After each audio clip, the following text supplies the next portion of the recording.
Assalamualaikum kepada semua geng puaka. Aku harap korang semua dalam keadaan sihat dan selamat menunaikan ibadah puasa. Macam mana kita dah nak hampir seminggu dah masuk bulan puasa ni, ataupun aku boleh cakap dah hampir seminggu dah kita berpuasa. Kejap tak kejap kan. Aku harap korang semua geng puaka kan, ataupun sesiapa yang subscribe aku, tolonglah janganlah ada antara korang yang geng plastik hitam ke kan, yang ponteng ke apa semua. Kepada korang yang mana belum subscribe lagi, silalah tekan, rajin-rajinlah tekan, benda tu pun free je. Rajin-rajin tekan button subscribe. Dan perkongsian aku pada hari ni lain sedikit guys. Sebab apa? Sebab kali ni je selalunya aku ceritakan cerita-cerita pengirim apa semua kan. Tiba-tiba aku rasa bulan puasa, dia orang pun puasa juga untuk menghantarkan kiriman kisah seram dekat aku. Jam betul. So tak ada kisah seram yang aku nak sampaikan. Aku nak reka pun kan nanti jadi tak sedap kan. So kali ni, malam ni, lepas-lepas terawih kan, korang tengok sekarang ni, aku just nak kita santai-santai. Plus, yelah dah nama pun bulan puasa kan. Aku akan kongsikan dengan korang satu kisah daripada satu website yang memang famous lah, ataupun aku boleh cakap yang memang terkenal dengan kisah-kisah seram ataupun mistik. Tak lain tak bukan Fiction Shasha. So kisah pada malam ni aku kasih kredit, ini adalah 100% aku ambil daripada Fiction Shasha. Orang yang hantarkan kiriman cerita seram diorang dekat Fiction Shasha, aku cuba sampaikan kisah tu kat korang. Sebab kan, yelah kadang-kadang korang ni, korang tahu Fiction Shasha, tapi ada setengah tu malas baca. So tak apa, aku senangkan kerja korang. Let's go guys. Malam ni aku kongsikan dengan korang kisah hantu perantauan.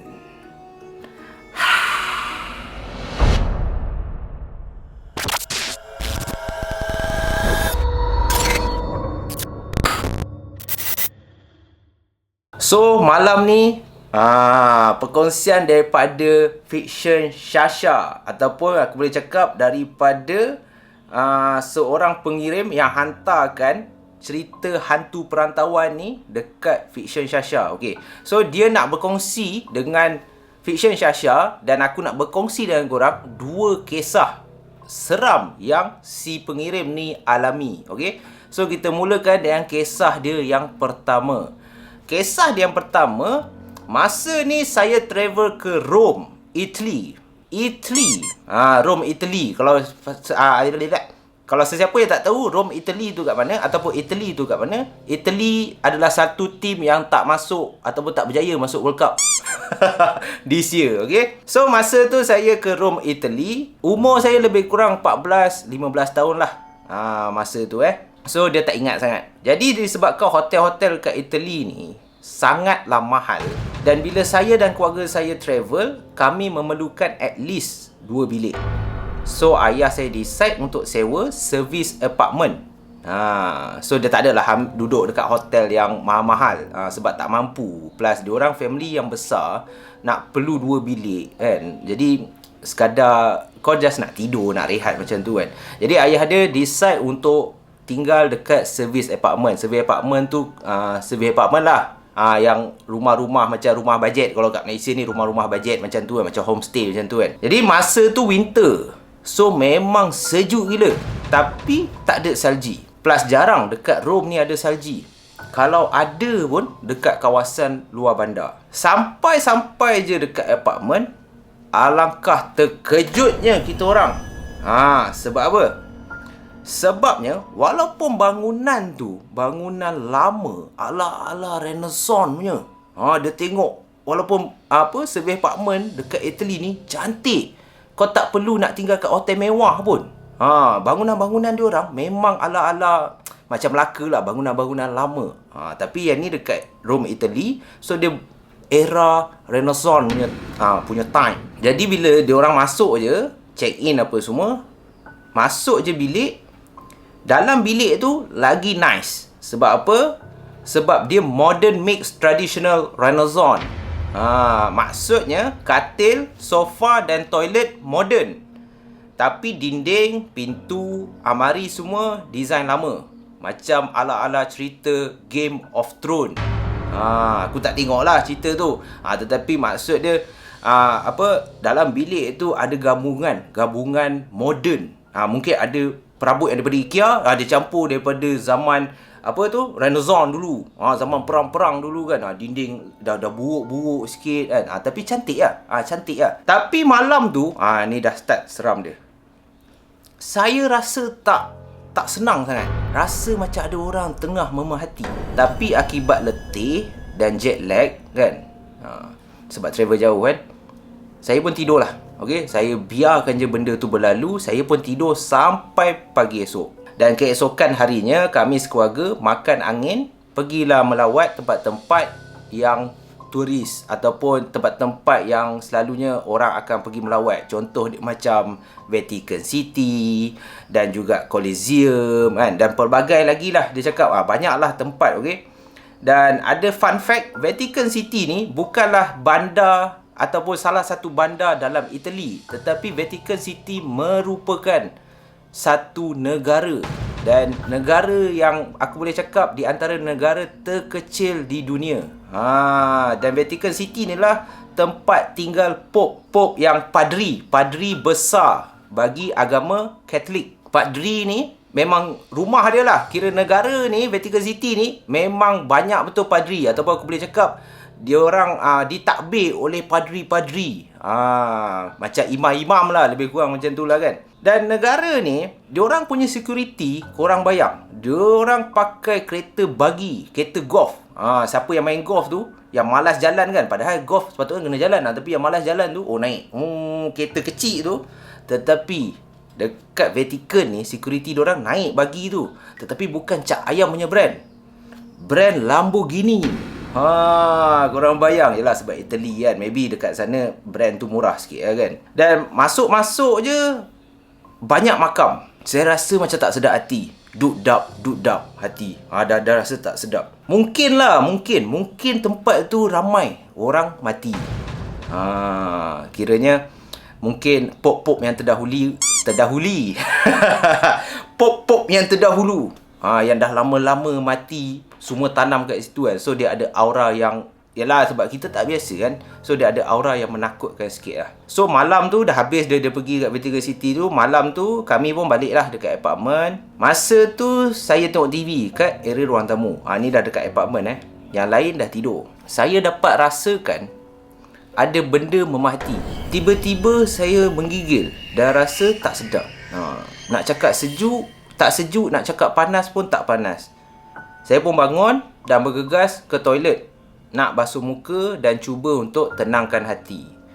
Masa jalan, saya dengar ada bunyi tapak kaki. Makin laju saya jalan, makin laju dia jalan. Macam lumba lari. Tuk tak. Dia tuk tak. Macam tu. Dia macam nak memotong. Tetapi si pengirim ni tak nampak pun sesiapa. Dan ahli keluarga dia semua dah tidur. Jadi dia pun masuk ke dalam toilet. Dia basuh tangan, cuci muka. Dan tiba-tiba dia rasa nak shishi ataupun nak buang air kecil. Dan pada masa dia buang air kecil tu, tiba-tiba dia terdengar ada suara yang menyergah dia. Macam tu. Yang menyergah dia time dia kencing tu. Jadi apabila sergah dan kita lelaki, okey, dia terkejut. Terkejut sehingga kan dia hilang aim dia. Sebab dia macam pilih bomba yang kau terlepas hose dia. Dia macam tu. Dia dah terlepas hose tu. Dan saya pun menjerit, hantu! Takut. Dia jerit, hantu! Disebabkan jeritan dia terlampau kuat, mak ayah dia pun bangun lah. Dan masuk ke dalam toilet. Tengok, apa hal kau ni kan? Dan alangkah terkejutnya untuk ayah dia pula. Sebab tengok air kencing tu merata-rata, bersepah-sepah. Dan ayah dia pun cakap, kau cuci tandas ni, ayah nak kau mandi. Sebab tanpa dia sedar, sebab dia terlalu takut tadi, time dia shishi tu dia dah menyembur-nyembur dah. Dah menyembur-nyembur, merata-rata. Dan ayah dia cakap, lepas mandi, dah kau tidur dengan ayah. Esok je masa breakfast, ayah dia cakap yang sebenarnya malam tadi dia ada nampak seakan-akan lintasan orang pakai jubah hitam yang tutup kepala dekat ruang tamu.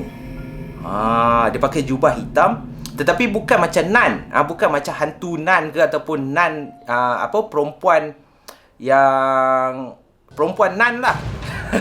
Aku susah lah nak cakap. Tapi Nan yang perempuan pakai baju hitam kan, yang ada pakai tudung macam tudung warna hitam ke. Tapi dia bukan macam tu. Ayah dia cakap lelaki pakai jubah hitam ni macam cerita dalam cerita Renaissance tu, ataupun zaman-zaman Renaissance tu. Dia nampak kelibat tu. Lepas kejadian malam tu, tak ada lagi gangguan yang dialami oleh kami semua. Dan nasib baiklah, dia cakap tak ada bunyi mengilai-mengilai macam hantu dekat Malaysia ataupun macam hantu Melayu. Dan nasib baik dia dekat Italy. Sebab Italy ni, macam dia cakap tadi, hotel pun mahal. Okay? Kita yang manusia ni pun tak mampu. Ini kan pula Pontianak, Toyol, Jin apa semua tu kan. Susah. Dia orang susah. Dan nasib baik dia dekat Italy, so hantu-hantu tu tak boleh lah. Sebab Pontianak duduk kat pokok pisang. Italy, mana ada Vatican City. Mana ada Pop, mana nak makan pisang kan. Dia makan steak. Negara orang kaya kan. Pasta ke, spaghetti ke. Alright. So itulah kisah dia yang pertama. Tetapi ada kisah kedua. So let's go. Aku sambung kisah kedua yang dialami oleh pengirim ni. Kisah kedua oleh pengirim. Dan kisah kedua ni, masa ni berlaku pada tahun 2011. Okay? Macam tadi berlaku pada tahun bila tadi? Tadi dia tak tulis tahun tadi. Tadi dia cakap berlaku pada umur dia 14 atau 15 tahun. Tetapi kisah kedua ni terjadi pada 2011. Masa ni saya belajar diploma. Dan dia ambil diploma bukan di Malaysia, tetapi rezeki dia baik. Dia dapat di Perth, Australia. Tempat kangaroo. Tadi Italy. Kisah kedua ni tempat kangaroo, koala bear apa semua kan. Okay, di Perth, Australia. Bagi student-student ambil jurusan Masscom ataupun Mass Communication, kami diwajibkan untuk attend media camp. Dekat camp, kami berpeluang untuk masuk workshop seperti special effect makeup, stunt coordination, dan paling best. Ni paling best dia kata kita orang diberi assignment untuk buat filem berdasarkan tajuk yang diberikan. Masscom ni kalau korang yang mana tak tahu adalah satu course untuk bidang penyiaran ataupun untuk bidang entertainment. Kalau korang job scope korang, maybe korang boleh jadi kru dekat TV3 kan, yang handle show, project manager apa semua tu lah. Okay? So itu sedikit pasal Masscom lah. Selepas tugasan diberikan tu, kumpulan yang paling kreatif akan menang pada penghujung camp. So akan dapat hadiah macam tu lah lebih kurang. Okay? Siapa yang menang projek tadi tu. Camp kami ni terletak betul-betul dekat pedalaman Outback, Australia. Dari bandar mengambil masa dalam 2 jam setengah kalau naik bas. Memang jauh. Bermaksud dia bukanlah duduk dekat tempat yang kalau kita pergi bercuti. Dia duduk dekat luar bandar. Kawasan-kawasan yang selalunya tempat tourism tak pergi. Macam kita. Maybe orang yang betul-betul tinggal kat Australia je. Dia tinggal kat area macam tu lah. Camp kami ni sebiji macam cerita orang putih tu. Lebih-lebih lagi macam cerita slasher ataupun seperti Friday the 13th punya. Ni bandar lama. Ataupun Zombie Town. Macam kau pergi Gopeng tu. Lebih kurang macam tu. Kalau kat Malaysia tu maybe macam korang pergi Gopeng lah kan. Yang tak ada apa macam tu. Ada bandar-bandar yang scary macam tu lah. So dia tinggal dekat bandar macam tu tau. Dia orang ni ditempatkan dekat camp dia, dekat area situ. Tempat tidur dia adalah dalam kabin yang disediakan. Since it's co-ed dan dekat negara Mat Saleh, perempuan dan lelaki memang share satu kabin. Astaghfirullahalazim. Tapi yang tu tak elak lah kita just pasang niat yang yelah kau pergi sana nak belajar macam tu lah. Tapi tak boleh buat apa lah. Tak ada pilihan. So perempuan dan lelaki tinggal satu dorm. Okay? Ataupun satu bilik lah. Saya seorang je Melayu. Pisang lah. Pisang lah. Tu yang dia pun sempat Astaghfirullahalazim. Yang selalu Kak Ram guna tu kan. Dia pun cakap benda yang sama juga. Yang lain Mak Saleh ada Brazilian, ada African, ada Chinese semua. Dia je perempuan Melayu. Perempuan Melayu terakhir lah kiranya. So malam tu, masa selesai saja aktiviti, kami semua lepak di outdoor terrace tu sambil nyanyi and main gitar. Ada yang bergosip, ada yang bercinta kan tiba-tiba, dan ada yang bercerita hantu. So yang bercerita hantu ni saya sempatlah selit-selit masuk kumpulan-kumpulan yang ada, kecuali kumpulan yang bercinta. Sebab haram. Bercinta tu faham-faham lah lagi-lagi kat negara luar kan. Dia macam gatal-gatal sikit lah. So dia jenis macam kau just lepak dan bercerita. Jadi pengirim ni pun pergilah dekat tempat-tempat yang grup yang cerita hantu dia dengar sikit, yang grup yang buat aktiviti main gitar dia dengar sikit, dia join lah, okay? Dia try to mix around lah. Masa sibuk dengar cerita hantu, ada senior ni cakap yang tapak camp ni bekas hospital orang gila dan berhantu. Kita orang gelak je lah sebab tak percaya. Senior pun cakap lah, cuba cek bilik tidur. So malam tu saya dan dua orang kawan, James dan Alicia, pun pergilah siasat, okay? Dua orang kawan dia. Disebabkan punya excited pergi camp, kami sendiri tak perasan katil yang kami akan tidur. Katil hospital. Bila dia tengok betul-betul, barulah dia perasan yang, ini katil hospital ni. Kan katil hospital kan kalau zaman dulu kan kau boleh tahu kan, dia ada satu je jenis yang apa, dia punya besi tu warna putih apa semua, dia very simple lah. So dia perasan, ni katil hospital kan. Tapi katil hospital lama, bukan yang ada switch yang tekan-tekan macam model yang turun naik turun. Bukan yang tu Ni yang lama, yang flat punya, macam dekat penjara tu. Lebih kurang macam tu lah. Lepas tu bawah katil Alicia ada baju straight jacket, yang baju ikat kaki tangan orang gila tu.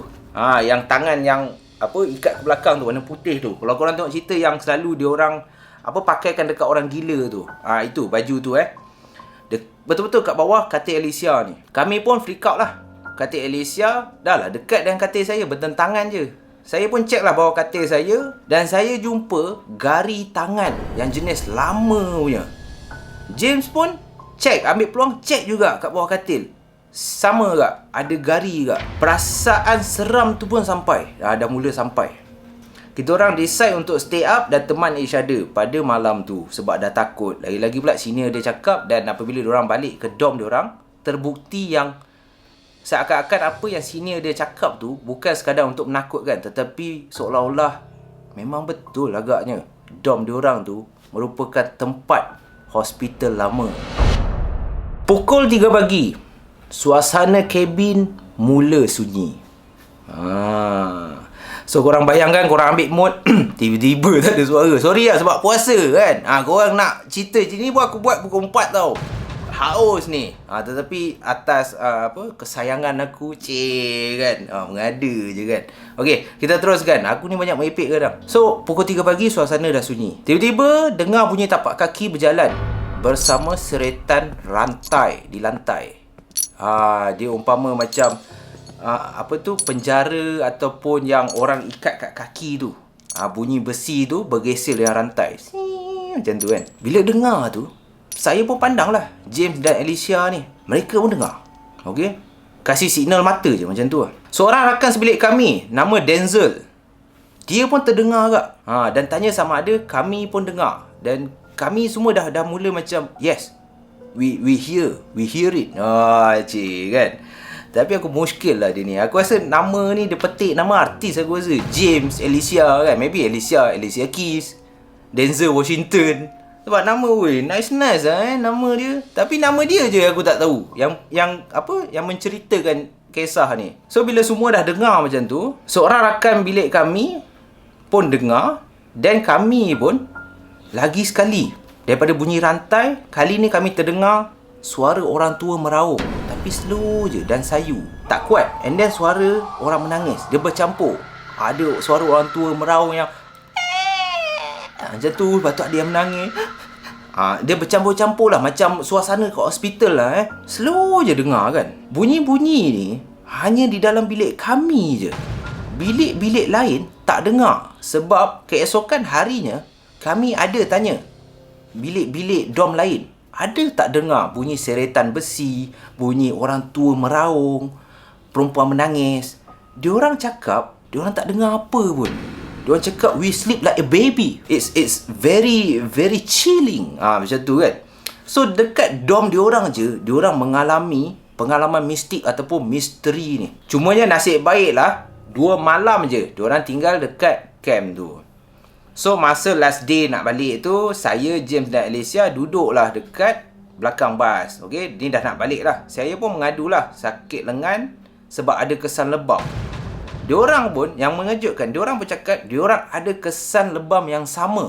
Dan diorang pun mula menunjukkan dekat pengirim ni, dan dekat bahagian lengan diorang ada kesan lebam juga. Dan diorang pun rasa sakit. Lepas graduate, kami pun kembali kat Malaysia lah. saya ada kadang pergi melawat ke Perth kan, pergi melawat diorang, member kan. Dan pengalaman ni masih akan jadi topik sembang kami. Even till now, dengan PKP kan, MCO tak boleh travel, kami akan ingat dan sembang pasal peristiwa ni every time kita orang video call. Saya ada gambar camp ni. Bukan gambar hantu, tapi gambar rupa sekeliling camp ni. Kalau ada sesiapa nak tengok, nanti saya boleh share dalam ruangan komen dekat Fiction Shasha, bukan dekat Zaf Channel. So, sekianlah saja. Bye-bye. Okay. So, itu adalah kisah daripada siapa ni? Daripada salah seorang pengirim lah. Dia tak sebut nama kat sini tau. Kisah ni aku ambil ataupun aku petik daripada website Fiction Shasha. So, kepada korang yang suka, kemungkinan aku akan tinggalkan link dekat bawah. Korang boleh lah yang mana suka membaca kisah-kisah seram, korang boleh support dan pergi dekat Fiction Shasha. Dan aku rasa lebih banyak perkongsian kisah yang lebih seram dan menarik dekat Fiction Shasha. Memang banyak gila. So, thank you so much guys. Okay, aku harap korang terhibur. Okay, sambil lepas tarawih, sambil dengar aku merepek, aku bercerita seram kan. Aku harap mood tu sampai. Korang bolehlah menjadi hiburan malam sebelum korang tidur ataupun time sahur korang dengar. Adalah something untuk korang hiburkan diri korang lah. Lagi-lagi bulan puasa ni kan. So, thank you so much. Aku harap korang semua dalam keadaan sihat. Selamat menunaikan ibadah puasa lagi sekali. Dan thank you so much kepada korang semua yang support. Aku nak ucapkan terima kasih banyak-banyak. Semoga bulan-bulan puasa ni kan, InsyaAllah lah kita semua cubalah buat apa yang terbaik. Okay. Jadi, thank you so much. InsyaAllah kita jumpa lagi dalam malam puaka yang akan datang guys. Stay safe, stay healthy. That's it for now. Ciao. Assalamualaikum. Bye-bye guys. Sekali je nampak. Smooth kan? Smooth like butter.